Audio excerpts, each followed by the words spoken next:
And join me now, we're delighted to have Jon Meacham, MSNBC political analyst, historian, former advisor to President Biden on his presidential speeches and addresses, and of course, the author of The Soul of America, The Battle for Our Better Angels. Jon, welcome. Do you expect the president to address that Oval Office episode in his speech Tuesday night? Should he? And then please give us your perspective on what you saw Friday.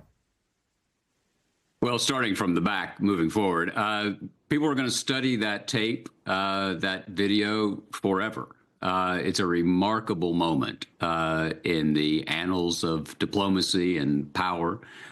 We very rarely, if ever, had a view of something like that.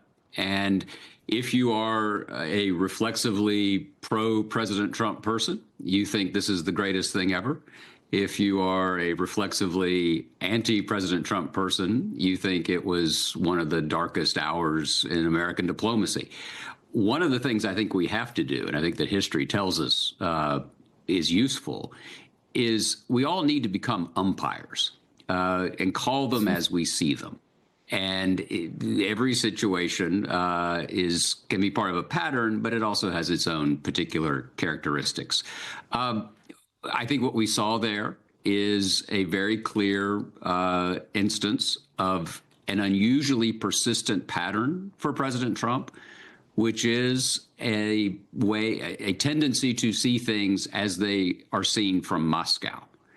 And it's to me, one of the great mysteries of the era is how a Republican nominee, a Republican president, has so thoroughly reversed the legacy and the political vernacular of Ronald Reagan. But that is a central point here. I think I'm right that President Trump has a portrait of President Reagan that he could probably see there if he had looked up to his right a little bit. But Reagan would not have recognized what happened there. And I think that's something that a lot of Republicans who have, for various reasons, decided to go along with the Trump era should think about in their own role as an umpire. For Tuesday night, I think President Trump has a very hard time not congratulating himself. We all have this as a human impulse, but he has it in a particular way. He'll have a hard time, I think, not alluding to the fact that in his view, he stood up for America. He stood up for what he thinks of as a reasonable peace. And so we will see, I think, him maybe even adjudicating and commenting on what unfolded there. The text for President Trump is always the least interesting thing. It's what he says when he's not riffing isn't quite the right word, but maybe going off the prompter. Tells us what exactly. Yeah. What I love about President Trump is sometimes he talks to the prompter. He'll say, "Yes, that's so true," which suggests that maybe there wasn't a whole lot of prep. But anyway.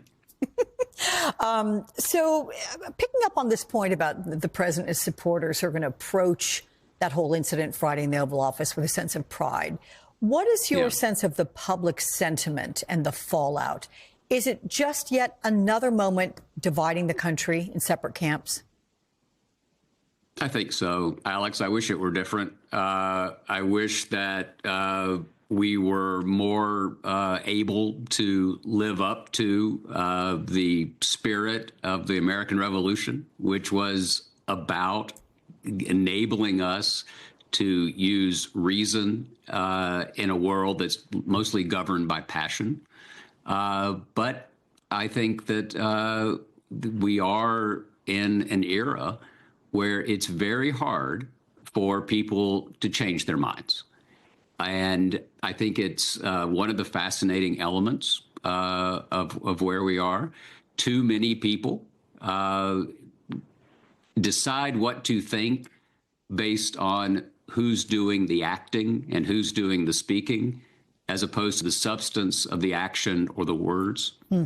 And so I don't think this will change a great number of minds. The critical issue is, in the fullness of time, do we believe as a country that the lesson of history is that you confront aggressors as wisely and as strongly as you can in order to deter future aggression.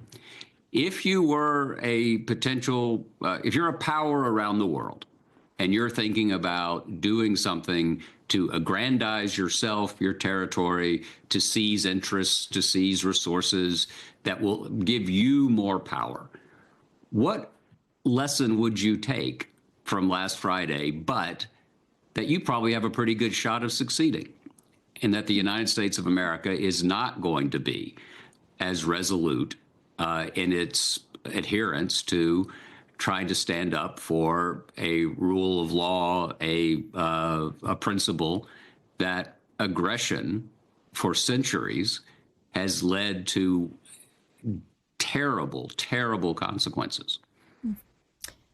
Curious what you make of Trump's first month, the dismantling of parts of the government, the way he's going about it, and does it mirror anything in history? No, David Remnick has a piece in the New Yorker sort of comparing and contrasting FDR in his first 100 days and President Trump in his, and it's two different planets. This does go to the umpire point, though.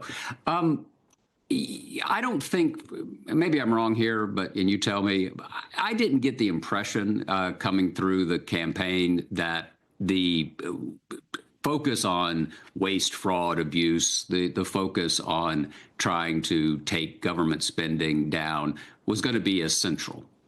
This feels to not have been as predictive.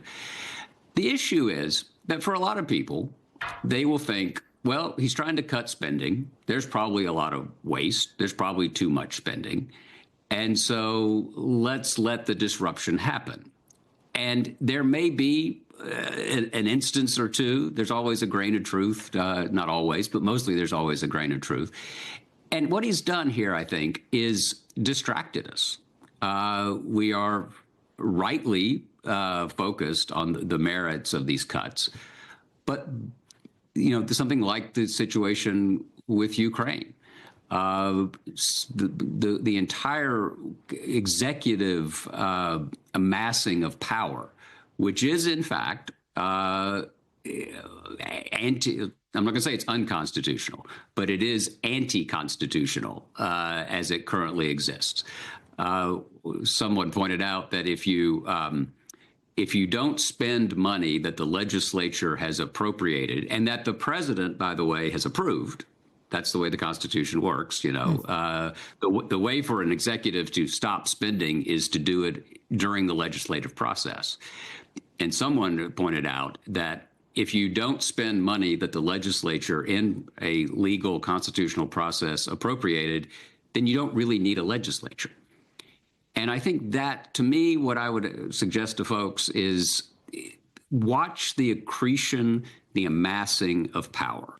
That's largely what this has been about. It's about trying to create a world in which everyone else is a little offbeat, is a little off the conversation by challenging the fact that he has this much power. I think that's what the cuts are about. I think that's what these actions are about. It's to give himself the impression give the country the impression that he is, in fact, the only important force within the public square. I'm grateful for the conversation. I could listen to you for hours. Unfortunately, we don't have more time than we do. Thank God you don't have to. I have your books. I'm grateful for that. I'd take a class of yours in a heartbeat. But anyway, there we have it. Jon Meacham, thank you so much.